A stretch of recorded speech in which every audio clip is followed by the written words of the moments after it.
हम अक्सर करियर बनाना तो सीख जाते हैं, लेकिन करियर के साथ साथ हम में से ही कुछ लोग डिप्रेशन और एंजाइटी का शिकार हो जाते हैं। चीज़ सबसे ज़्यादा कॉमन मैंने लोगों में पाई वो था स्ट्रेस। भारत में 20 में से एक इंसान डिप्रेशन और एंजाइटी का शिकार होता ही होता है। तो कैसे इसको ठीक करें?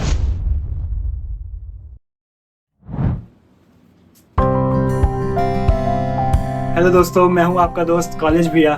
और करियर के इंसाइट्स के बारे में हम हर बार बात तो करते ही हैं, बट आज हम बात करेंगे हेल्थ इंसाइट्स के बारे में। और हेल्थ इंसाइट के बारे में बात करने के लिए मैं लाया हूं मेरे साथ naturopathy physician doctor Hitesh Khandelwal. नमस्ते। हितेश सर, कैसे हैं आप? हर्ष, मैं काफ़ी बढ़िया, आप बताइए। मैं भी बहुत ज़्यादा बढ़िया। हम अक्सर हमारे चैनल पे करियर इंसाइट्स के बारे में बहुत बातें करते हैं, बट मैंने सोचा कि यार करियर के साथ साथ हेल्थ भी बहुत ज़्यादा इम्पोर्टेंट है आज के इस ज़माने में। तो हेल्थ के बारे में कुछ इंसाइट्स जानने के लिए हम आज मिले हैं और आज हम बात कर रहे हैं। तो आपने जो है ये नेचुरोपैथी, पहले तो क्या है, लाइक सबसे पहला जो क्वेश्चन लोगों का होता है वो ये होता है कि नेचुरोपैथी क्या है। हाँ, ये मतलब मैं मुझसे भी कभी कभार जब पेशेंट मिलते हैं या फिर कोई भी लोग मिलते हैं तो वो काफ़ी एक्साइटेड हो जाते हैं कि ये है क्या चीज़, मतलब नेचुरोपैथी क्या स्ट्रीम है, क्या चीज़ है और ये चीज़ है, क्योंकि आजकल एक शब्द बहुत फेमस चल रहा है, नेचुरल। और नेचुरल। जब कोई नेचुरल और ऑर्गेनिक चीज़ होती है तो लोग काफ़ी अपने आप को कनेक्ट कर पाते हैं कोरोना के बाद। तो नेचुरोपैथी एक ऐसी स्ट्रीम है जिसमें हम लोगों का लाइफस्टाइल मॉडिफिकेशन करते हैं और उनकी बीमारी को सही करते हैं नेचुरल मॉडलिटी से, मतलब नेचुरल तरीके से, जहाँ किसी के शरीर में कोई किसी प्रकार का कोई नुकसान ना हो और जो उनको रिजल्ट चाहिए वो उनको रिजल्ट मिल जाए, बीमारी जो है हम सही करें। तो लाइक नेचुरल तरीके से सारी बीमारी ठीक कर सकते हैं। सारी नहीं, लेकिन काफ़ी हद तक, मतलब कुछ बीमारियां हैं जो सही नहीं हो सकती है नेचुरल तरीके से, जिसमें कहीं ना कहीं मॉडर्न मेडिसिन की एक्सपर्टीज चाहिए होती है, कहीं ना कहीं इन्फ्लुएंस चाहिए होता है, मेडिसिन का सपोर्ट चाहिए होता है। लेकिन कई सारी ऐसी बीमारियां हैं जिसमें मेडिसिन की जरूरत नहीं है और वो बिना मेडिसिन के सही करी जा सकती है।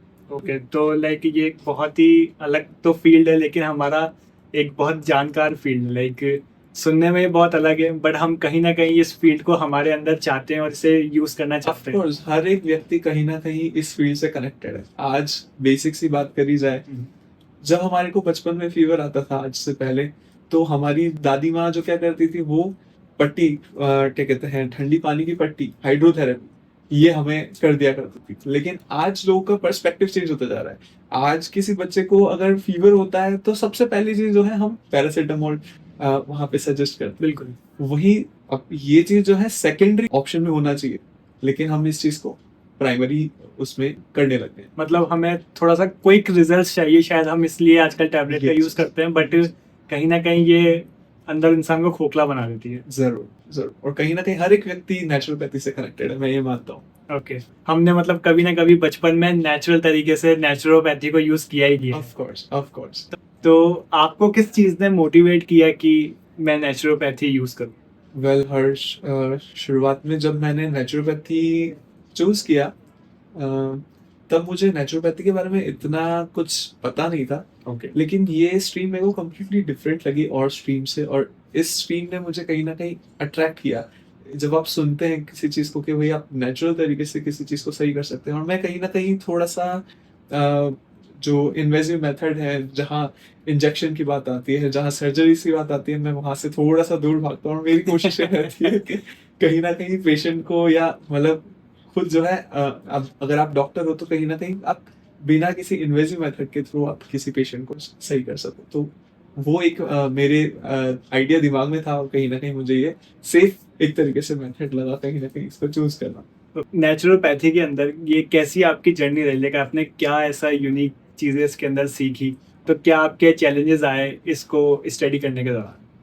अगर बात करी जाए मेरी जर्नी की, लाइक जो प्रैक्टिस की जो जर्नी है वो स्टार्ट हुई कोविड के टाइम से, और मैं उस समय स्टूडेंट था। मैंने अपना थर्ड ईयर कंप्लीट किया था, और कहीं ना कहीं मैं कुछ चीज़ें नेचुरोपैथी के ट्रीटमेंट करना जानता था, और जो मेडिकल का जो इंसाइट है वो मेरे ब्रेन में कहीं ना कहीं अब था, मतलब हम प्रिपेयर हो चुके थे पेशेंट को ट्रीट करने के लिए। तो एक अपॉर्चुनिटी जो कि कोरोना का जो टाइम था उस समय आसपास हमारे कोई डॉक्टर्स अवेलेबल नहीं थे और Okay. आसपास के लोग जो है कहीं परेशान चल रहे थे और being a doctor, being a young doctor, आपको एक एक्साइटमेंट होता है कि जहां आप लोगों को मदद नहीं मिल रही है वहां पे आप किसी भी तरीके की अगर कुछ मदद कर पाओ तो वो चीज आपको काफी एक्साइट करता है और एक प्राउड फील कराता बिल्कुल, लाइक कोरोना के अंदर तो हमारे सुपर हीरोज डॉक्टर ही थे। है। Yes, of course. तो हर्ष, उस टाइम पे मैंने अपने आसपास ही घर घर जाके जिन भी पेशेंट्स को किसी भी तरीके की हेल्प की जरूरत होती थी तो मैंने वो हेल्प करना स्टार्ट किया और ट्रीटमेंट वगैरह करना स्टार्ट किया। फिर धीरे धीरे इस काम को देखते हुए कुछ लोगों ने मेरी हेल्प करी, मुझे पासेस अवेलेबल करा दिए ताकि मैं लोगों को घर घर जाके मैं ट्रीटमेंट दे सकूं ओके। As a doctor. और उसी समय मैं ऑलमोस्ट कोरोना टाइम के मैं लमसम 100 घर में विजिट कर चुका था और लोगों की हेल्प कर चुका था। तो लाइक हेल्प कैसे, लाइक आप कोविड के अंदर नेचुरल तरीके से उनको ठीक करते थे या फिर ऑफ क्या कोर्स, चीज? लाइक हाँ, मतलब कुछ नेचुरल जो थेरेपीज होती है वो चीज मैं उनको देता था। किसी तरीके का सपोर्ट, काउंसलिंग उनको जरूरत होती, बिकॉज उस वो टाइम, कोरोना टाइम ऐसा टाइम था कि जहाँ पे लोग बाग मेंटली भी सफर कर रहे थे, लोग बाग फिजिकली भी सफर कर रहे थे और कहीं ना कहीं हेल्थ जो हैजार्ड्स थे वो थे। तो जितना मुझसे हो सका वो चीज मैंने, जितनी नॉलेज थी उस समय किया और वहीं पे मैंने मैजिकल इफेक्ट्स देखे। नेचुरोपैथी क्या है, मैंने उस जगह पे महसूस किया कि अपन किस तरीके से डिफरेंटली नेचुरल तरीके से वर्क कर सकते हैं। वहीं से मतलब मेरी प्रैक्टिस का एक बिगनिंग हुआ और वहां से करते करते आज मैं यहाँ पे पहुंच चुका हूँ। ओके, क्या कमाल की बात है ये तो।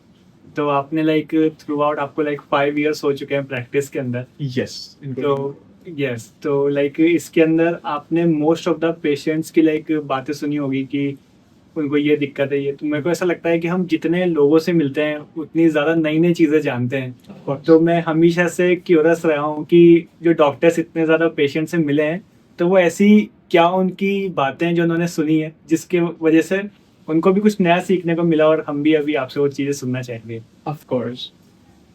देखिए, अगर बात करी जाए नेचुरोपैथी की तो जब पेशेंट से हम मिलते हैं तो पहले तो सबसे पहले ये चीज रहता है कि इस टर्म को सुन के और ट्रीटमेंट वाइज तो लोगों का एक बहुत डिफरेंट छवि होती है दिमाग के अंदर। इट्स ये कोई रेगुलर मतलब डॉक्टर के पास जाके आपने दवाई लिखा ली, ये वो चीज नहीं है। इसमें लोगों को ट्रस्ट डेवलप करने में, इन सब चीजों में भी टाइम लगता है और इस चीज को अंडरस्टैंड करने में भी बहुत डिफरेंट मतलब एक्सपेक्टेशन रहती है। वहीं अगर बात करी जाए कि कॉमनलिटी मतलब मोस्ट ऑफ द पेशेंट्स ने क्या सिमिलर चीजें फेस कर, सबसे पहली चीज है लोगों का डाइट। जो मैंने जो देखा, लोगों का डाइट जो है हमारे इंडियन जो फूड सिस्टम है उसके अंदर कहीं ना कहीं डाइट जो है लोगों का इश्यूज है। तो गट इश्यूज से संबंधित प्रॉब्लम मेरे पास काफी ज्यादा आती है।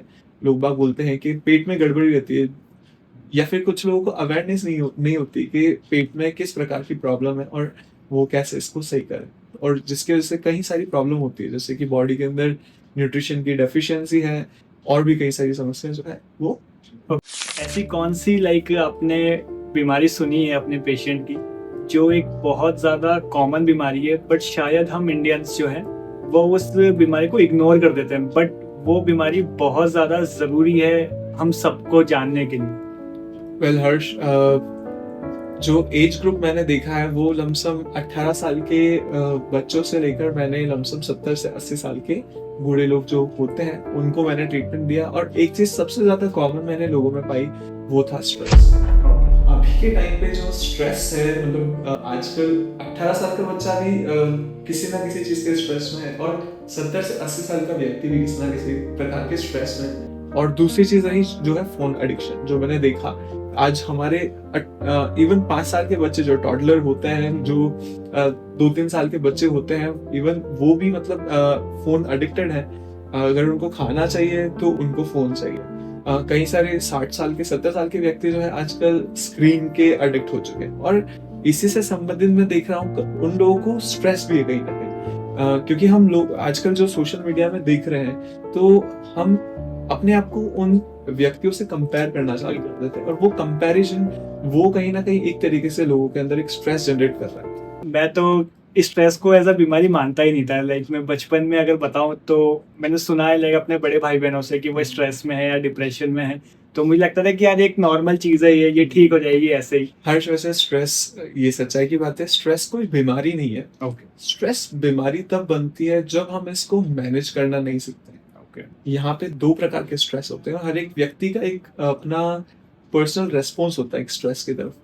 जब कोई स्ट्रेस आया, स्ट्रेस बुरी चीज है ही नहीं, जब स्ट्रेस कभी आया और हमने उस चीज पे जब जिस तरीके से रेस्पॉन्स किया और हमने उस चीज को कब कॉप अप कर लिया, मतलब उस समस्या से हम अगर निकल गए और वो स्ट्रेस खत्म और वो चीजें जो मैकेनिज्म है वो सारे खत्म हो गए, तो वो स्ट्रेस अच्छा स्ट्रेस माना जाएगा, यू स्ट्रेस माना ओके जाएगा। लेकिन वहीं अगर वो स्ट्रेस आया, हमारी जिंदगी में किसी प्रकार का स्ट्रेस आया, मान लीजिए कि आज किसी व्यक्ति के साथ कुछ हादसा हो जाता है और वो हादसा टल गया, टलने के बाद भी वो व्यक्ति उस चीज से बाहर नहीं निकल पा रहा है और कहीं हद तक उसकी पर्सनल जिंदगी उस चीज से परेशान चल रही है, मतलब वो उससे ग्रसित है, मतलब परेशान है, तो वो डिस्ट्रेस में कन्वर्ट हो जाता है और वहां से जो है बीमारियां उत्पन्न होती है। हर एक व्यक्ति, हर एक पेशेंट में हमने ये चीज देखा गया कि जब भी हम किसी पेशेंट को देखा, किसी को डिप्रेशन है, किसी को बाइपोलर डिसऑर्डर है या फिर किसी प्रकार के साइकोसिस डिसऑर्डर है, उन सब के अंदर एक कॉमन चीज पाई गई, वो ये डिस्ट्रेस रहा है। ओके मतलब जैसे किसी भी चीज़ की अति बुरी है तो वैसे ही स्ट्रेस अगर स्टार्टिंग में course. थोड़ा सा आ रहा है तो it's good, it's a good thing. या बट लाइक अगर थ्रू आउट ये कंटिन्यू हो रहा है तो it's a bad thing. Of course, of course. इसे फिर नेचुरल तरीके से कैसे ठीक कर सकते हैं? हर्ष, वैसे तो डिप्रेशन के लिए अभी तक ऐसे कोई प्लान ट्रीटमेंट नहीं है और अभी तक कोई ऐसा स्पेसिफिक चीज नहीं है। कहीं ना कहीं थेरेपीज है, अगर हम साइकेट्री के अंदर जाएं तो कुछ सीबीटी, कॉग्निटिव बिहेवियरल थेरेपी होती है और कई सारे मैकेनिज्म है जिसके थ्रू पेशेंट को, साइकोथेरेपी जिसके थ्रू पेशेंट को डिप्रेशन से बाहर निकाला जा सकता है, और कई सारी मेडिसिन है। लेकिन कहीं ना कहीं लोग बाग उस मेडिसिन के अधीन होते हैं और उसकी वजह से कहीं ना कहीं स्ट्रगल करते हैं, जैसे कि शरीर के अंदर थकान होना। बिकॉज जितने भी डिप्रेशन के लिए हम जो मेडिसिन हैं वो कहीं ना कहीं आजकल डॉक्टर जो हैं वो स्लीपिंग पिल्स जो है प्रिस्क्राइब करते हैं, उनके थॉट्स को जो है कम करा जाए। वहीं इस चीज़ को अगर अपन नेचुरली देखा जाए, अगर नेचुरल तरीके से इस चीज़ को अगर हमें ठीक करना है, तो यहाँ पे हमारे योगा एक बहुत ट्रिमेंडसली वर्किंग चीज़ है, योगा इसके अंदर। क्योंकि योगा के अंदर कहा गया है कि हमारी जो चित्त वृत्ति होती है, जो एक्सेसिव थॉट्स हैं, उनको हम प्राणायाम से बहुत अच्छे से कंट्रोल कर सकते हैं। और इस पे हमारे महर्षि पतंजलि ने भी एक श्लोक दिया है, तस्मिन् सति श्वास प्रश्वास गति विच्छेदयोर प्राणायाम। मतलब जब हम हमारे सांस लेने और सांस छोड़ने की गति को कंट्रोल कर सकते हैं, तब हम हमारे चित्त पे, हमारे ब्रेन पे, थॉट्स पे कंट्रोल ला सकते हैं और इसकी गति को कम कर सकते हैं। तो इससे अच्छा और कोई तरीका ही नहीं है कि नेचुरली आप अपने थॉट्स को अगर कम कर सकते हैं बिना किसी मेडिसिन पे डिपेंडेंट होके, तो कहीं ना कहीं आप इस चीज से कहीं ना कहीं ये आपको हेल्पफुल रहेगा।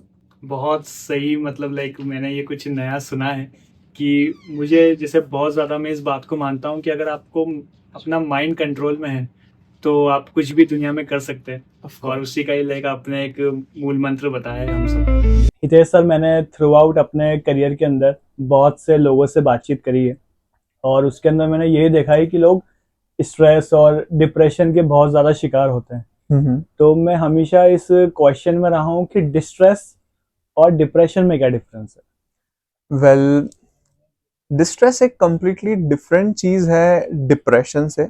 मतलब कई सारे लोग बोलते हैं कि जो स्ट्रेस में होते हैं वो लोग बोलते हैं कि नहीं भाई मैं डिप्रेशन से सफर कर रहा हूँ, लेकिन वो डिप्रेशन नहीं होता। डिप्रेशन एक कम्प्लीटली डिफरेंट चीज होती है।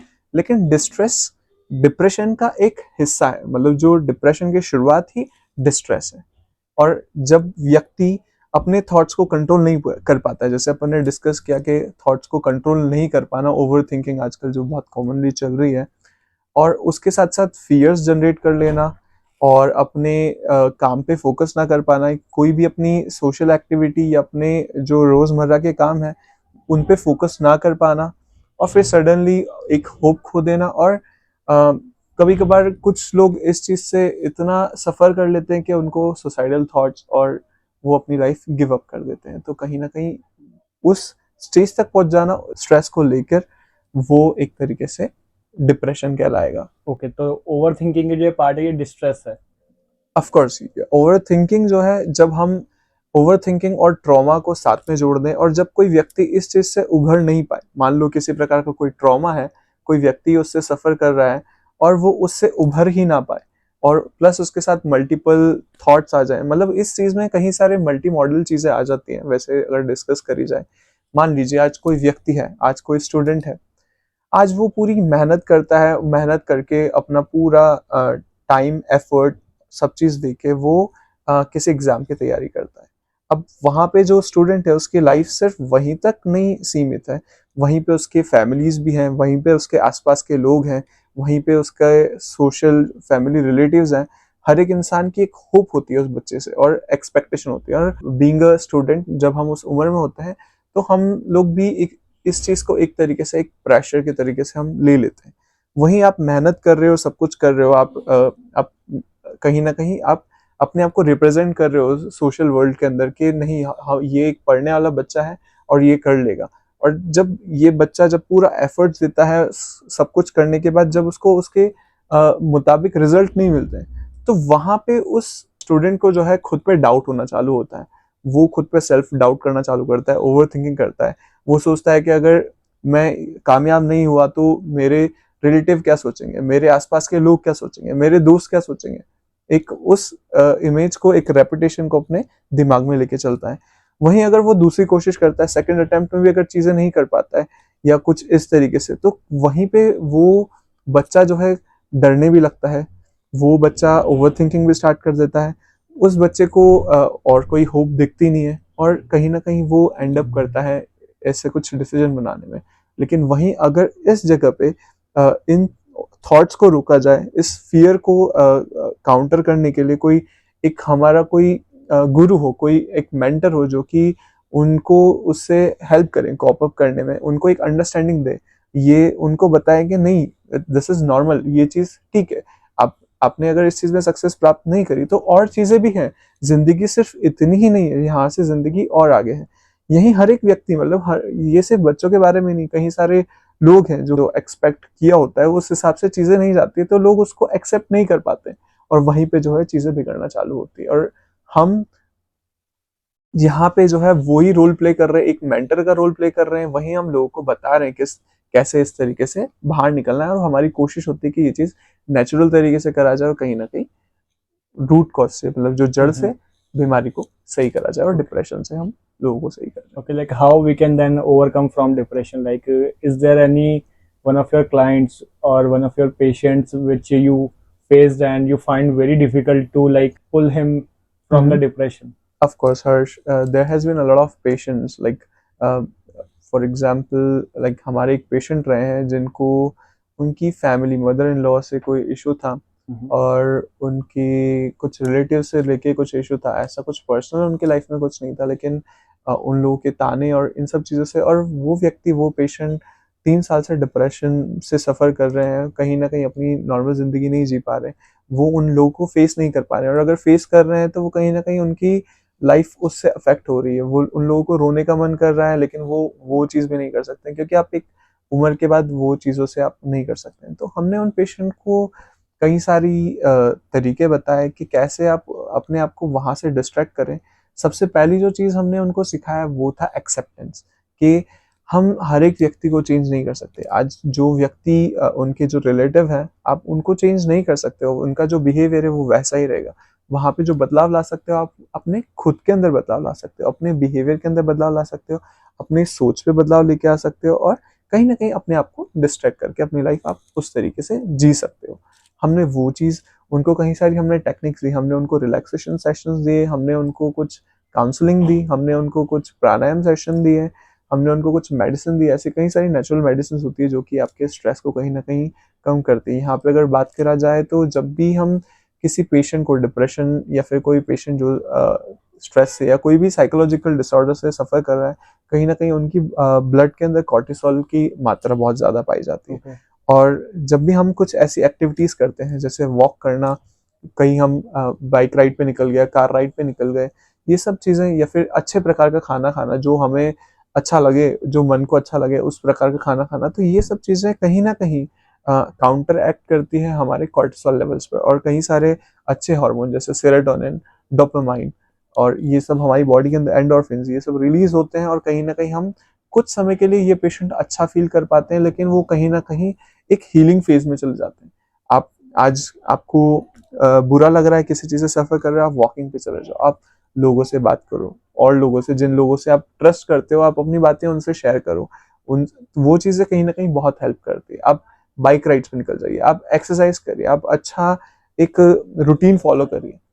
यूजुअली जो लोग इस चीज से सफर करते हैं वो रूटीन फॉलो नहीं कर पाते हैं, तो जैसे ही वो रूटीन को फॉलो करना चालू करते हैं, उनके अंदर एक अलग सा कॉन्फिडेंस आता है, उनकी बॉडी के अंदर एक अच्छे हार्मोन्स, एंडोर्फिन्स, सेरोटोनिन, ये सब चीजें रिलीज हो रहे हैं, और वो धीरे धीरे धीरे धीरे धीरे उन्हें पता नहीं चलता है, और वो इस चीज से बाहर निकल पाते हैं और इस बीमारी से अपने ओके, आप को लाइक सही ये कर। एक प्रोसेस है, लाइक एक दिन में ऑब्वियसली कोई चीज ठीक नहीं हो ऑफ सकती, तो कोर्स एक हमें नॉट। एक प्रोसेस बिठाना पड़ता है, लाइक 21 ऑफ डेज का कोर्स। या फिर more than that. Yes yes, okay. हर एक इंसान की एक जर्नी है, बीमारी से सही होना भी एक जर्नी है। आज फ्रैक्चर, अगर मेरे हाथ में फ्रैक्चर है, तो वो उसको जितना प्रोसेस को जितना टाइम लगता है, वो तब तक ही वो होगा। आज मैं चाहूँ कि हाथ मेरा आज टूटा है और मुझे कल बॉक्सिंग करनी है और मैं कुछ सर्जरी करा के और नेक्स्ट डे जाके बॉक्सिंग कर लूँ, ये चीज पॉसिबल नहीं है। तो वैसे ही डिप्रेशन, मेंटल हेल्थ एक कंप्लीटली डिफरेंट पर्सपेक्टिव है, उसके अंदर बहुत छोटी छोटी चीजों पे हमें काम करना पड़ता है, और फिर हम धीरे धीरे उनसे बाहर निकल पाते हैं। यहाँ ओके। पे पेशेंस चाहिए, यहाँ पे डॉक्टर का भी पेशेंस चाहिए,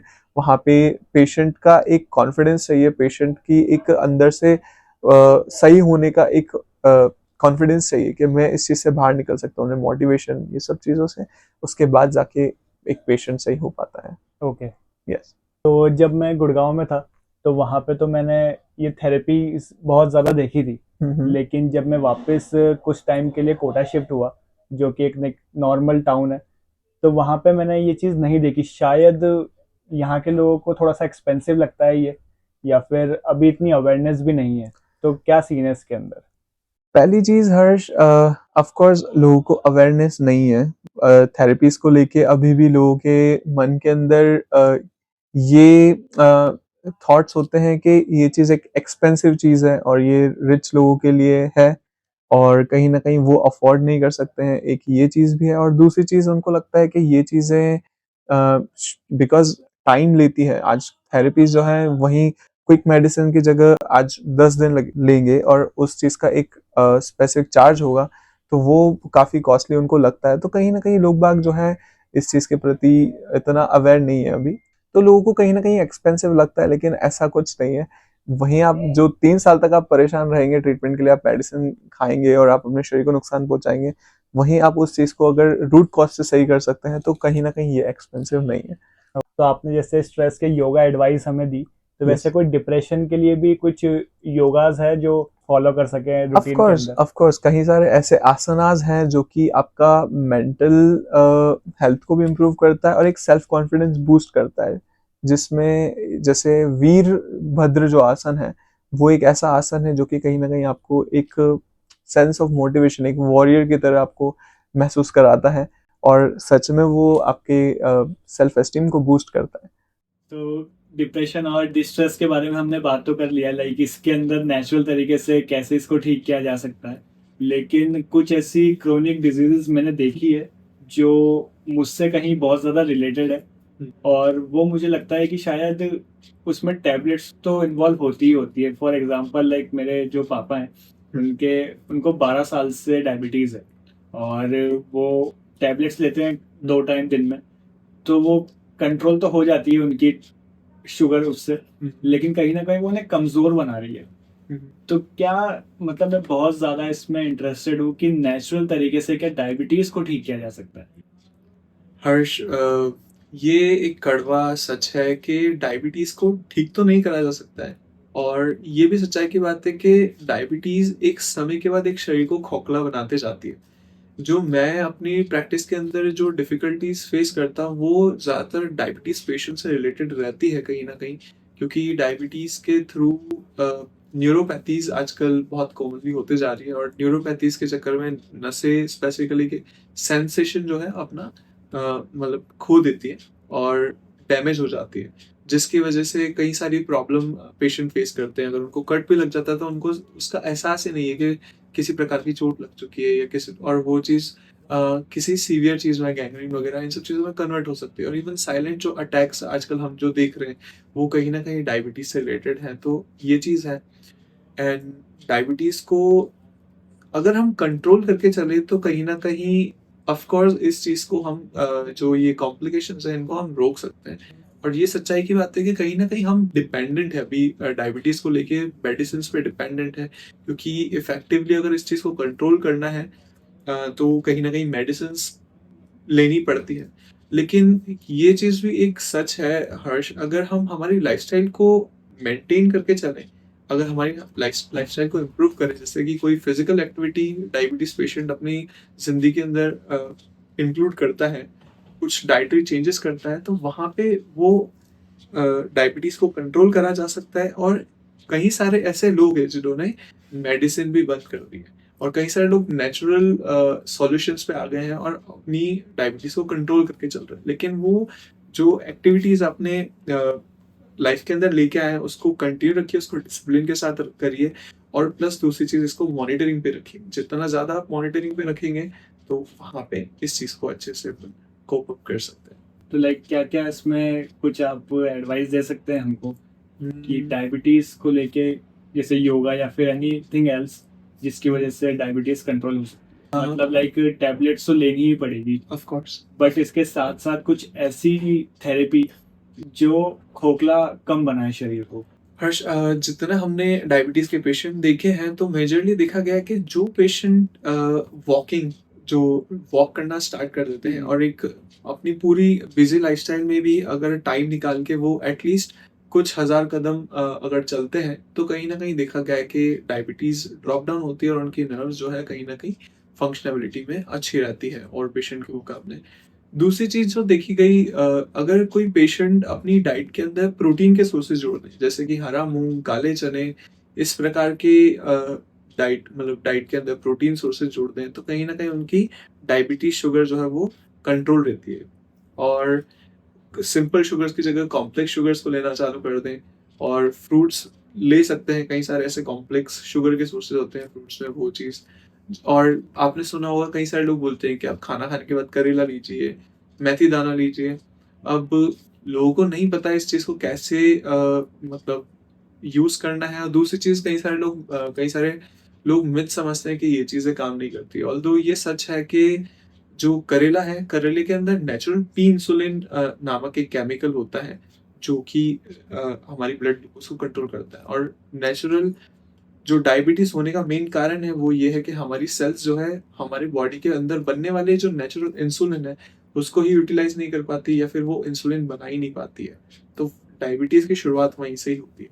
और ये पाया गया है कि जब ये नेचुरल एक्टिविटीज आप करते हैं तो कहीं ना कहीं जो बीटा सेल्स होती है हमारे पैनक्रियास की, वो एक्टिवेट होती है और कहीं ना कहीं इंसुलिन जो है नेचुरली बनना चालू हो जाता है। तो और ये इंसुलिन रेजिस्टेंस भी जो है वो खत्म हो जाती है। तो कहीं ना कहीं हम उस रास्ते पे हैं डायबिटीज को लेके कि हम इसको, हो सकता है कि फ्यूचर के अंदर हम मेडिसिन की जरूरत ना पड़े और इसको हम नेचुरली अगर मेंटेन कर पाए। ओके, लाइक फॉर नाउ हम डाइट के अंदर कंट्रोल कर सकते हैं, लाइक डाइट में हम कुछ चीजें Yes, कर सकते हैं। इस चीज के लिए हर्ष हमारा एक प्रोग्राम है, हमने diabetes control and prevention programme चलाया है। हमने कभी भी नहीं बोला है कि डायबिटीज को हम ठीक कर सकते हैं, लेकिन इसको रोका जा सकता है, इसको कंट्रोल करा जा सकता है। और हम उस कॉम्प्लिकेशन जो आपने बात कही वहां पे कि शरीर जो खोखला होता जा रहा है, हम उस कॉम्प्लिकेशंस को ही रोकना चाहते हैं। आजकल कैटरेक्ट की समस्या, आंखों पे झिल्ली पे जो है पर्दा जो है आ जाता है, लेम टर्म में अगर बताया जाए तो वो चीज, और न्यूरोपैथीज हो गई, मोतियाबिंद जो है वो कैटरेक्ट, तो ये सब डायबिटीज की कॉम्प्लिकेशन है। तो इन चीज को हम रोकने की कोशिश कर रहे हैं इन प्रोग्राम के थ्रू। ओके, आपने बीच में ही बोला कि हार्ट अटैक, जो साइलेंट हार्ट अटैक है वो भी डायबिटीज का ही एक पार्ट है। लाइक मैं जो न्यूज़ पढ़ रहा हूँ आजकल, तो साइलेंट हार्ट अटैक बहुत ज़्यादा तेज़ी से बढ़ रहे हैं। लाइक मैंने बहुत सारे न्यूज़ सुनी है कि कोई इंसान गाड़ी चलाते चलाते ऑन द स्पॉट डेथ कर गया, कोई शादी अटेंड करते करते ही ऑन द स्पॉट डेथ कर गया। तो इसके रीजंस अभी तक मुझे लग रहा है कि शायद निकले ही नहीं है।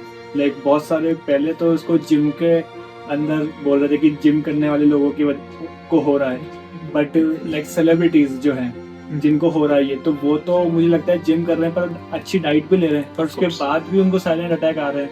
अगर बात करी जाए साइलेंट अटैक की, तो उसके ऑफ कोर्स कहीं ना कहीं लोग जो है हेल्दी लाइफस्टाइल फॉलो कर रहे हैं, जिम में जाते हैं, मतलब प्रॉपर फिजिकल रूटीन फॉलो कर रहे हैं, लेकिन कहीं ना कहीं स्ट्रेस उनके जिंदगी का एक हिस्सा है। स्ट्रेस मार्कर्स हैं वो इन लोगों में देखे जा रहे हैं। दूसरी चीज ऑफ कोर्स डायबिटीज भी एक रीजन है जो साइलेंट अटैक आ रहे हैं, वो चीज। तीसरी चीज जो देखी जाए, जो अभी करंटली यूथ के अंदर जो मैं प्रॉब्लम देखते जा रहा हूँ, वो है उनका डाइट। वो डाइट काफी हद तक चेंज हो चुका है। जहाँ पे हमारे जो लोग थे, पहले जो लोग थे, जो हमारे बड़े लोग हैं, वो लोग डाइट के अंदर घर का खाना खाते थे, किसी प्रकार का मार्केट का इतना फूड नहीं खाते थे। लेकिन अब धीरे धीरे आप देख रहे हैं फूड ब्लॉगर्स आते जा रहे हैं, लोग बाग उस चीज को देख के इंस्पायर होते हैं और डिफरेंट डिफरेंट फूड ट्राई करना चाहते हैं। और आजकल हम देख रहे हैं खाने के अंदर बहुत डिफरेंट डिफरेंट नई चीजें ट्राई करी जा रही है, लेकिन वो कई सारी चीजें अनहेल्दी है हेल्थ को लेके। कहीं ना कहीं वो चीजें हमारे हार्ट जो हेल्थ है उस पर अफेक्ट कर रही है। तो ये एक लाइक प्री डिस्पोजिशन बोल सकते हैं कि मतलब ये एक कुछ कारण है जिसकी वजह से ये हार्ट अटैक्स जो है आ रहे हैं। ओके, सो लाइक डायबिटीज हो या हार्ट अटैक हो, डाइट बेहतरीन होना बहुत ज़्यादा ज़रूरी है। ऑफ कोर्स डाइट बहुत मेजर रोल प्ले करता है आज किसी भी व्यक्ति की जिंदगी के अंदर। जो 119 न्यूट्रिएंट्स व्यक्ति को चाहिए वो बराबर मात्रा में मिलने चाहिए, और अगर वो वहाँ पे नहीं मिलते तो हमारी बॉडी कहीं ना कहीं कॉम्प्रोमाइज करती है, और उस कॉम्प्रोमाइज की वजह से हम कहीं ना कहीं ये बीमारियों के रूप में हमारे शरीर के अंदर हम देखते हैं। Thank you so much doctor Hitesh, आपने बहुत ज़्यादा अच्छे हमें मेंटल एडवाइस और हेल्थ एडवाइस दी है। लाइक अगर कोई पर्सन आपसे पर्सनली कंसल्ट करना चाहे तो आप उसे कैसे कंसल्ट करते हो? First of all thank you so much Harsh, मुझे भी यहाँ पे बुलाने के लिए, इनवाइट करने के लिए और लोगों से कनेक्ट करने के लिए। हमारा हॉस्पिटल है, हमारे कोटा के अंदर हमारा हॉस्पिटल है, जीएलएनसी नाम से ये हॉस्पिटल है। गोविंद लाल नेचर क्योरी मैंने अपने परदादा जी के नाम पे रखा है। तो कोई भी व्यक्ति अगर चाहे तो अपना पर्सनल कंसल्टेशन वहाँ से बुक कर सकते हैं, या फिर हमारी वेबसाइट है www.drhiteshsolution.com। और हमारे कई सारे प्रोग्राम चलते हैं, जैसे कि वेट लॉस वेट गेन एक प्रोग्राम है हमारा, उसके थ्रू, या फिर पीसीओडी पीसीओएस रिवर्सल प्रोग्राम है।